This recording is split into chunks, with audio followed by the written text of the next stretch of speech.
सब खैरियत से होंगे। तो आज हम दोबारा से अपने मैथ की क्लासेस पढ़ रहे हैं। तो आज की हमारी एक्सरसाइज है एक्सरसाइज 1.1।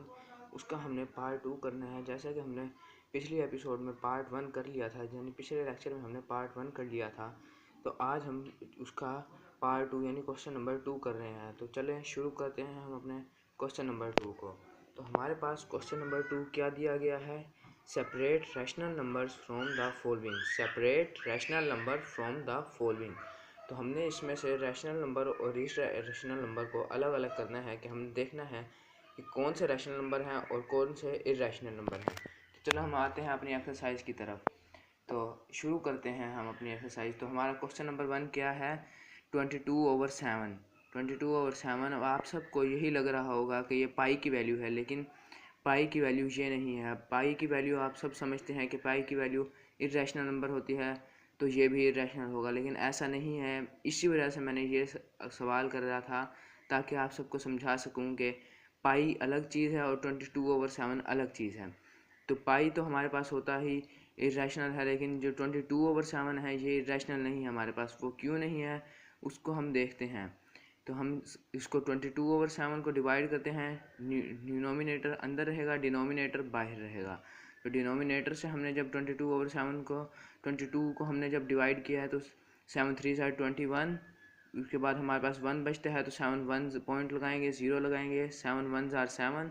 3 बचता है हमारे पास, फिर 0 लगाएंगे। फिर 7 4 are 28। फिर हमारे पास 2 बचता है, फिर 0 लगाएंगे।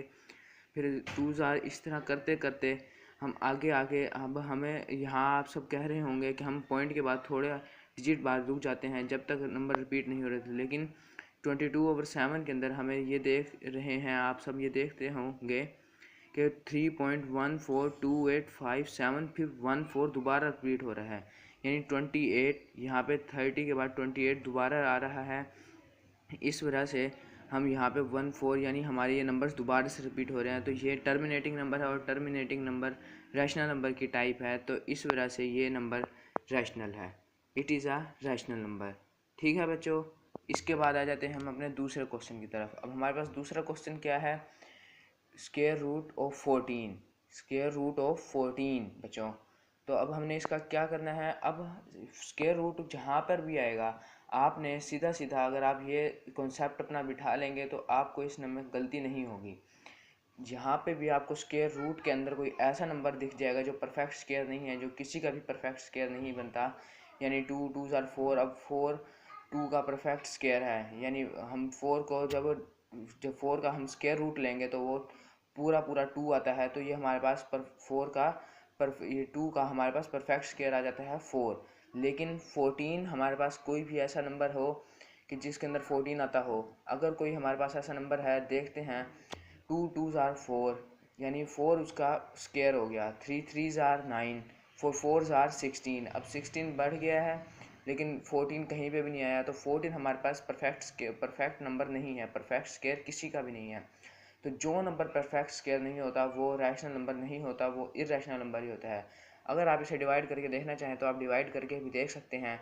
3 3 are 14 आएगा, 3 3 are 9 लिखेंगे हम, 3 यहाँ पे 6। अब ये पॉइंट में चला जाता है। पॉइंट में जब भी कोई स्क्वायर रूट के अंदर कोई नंबर पॉइंट में चला जाता है तो वो रैशनल नंबर नहीं रहता। सो prove that it is a rational number.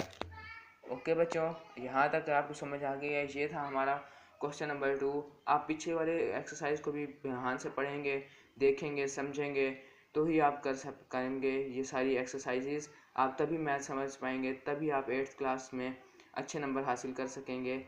अब तक के लिए इतना ही। अगर और आपको ऐसी वीडियोस चाहिए तो आप ज़रूर इस चैनल को लाइक सब्सक्राइब करें, बेल आइकन को दबाएं ताकि आपको ऐसी वीडियोस मिलती रहें। अब तक के लिए अल्लाह हाफिज़।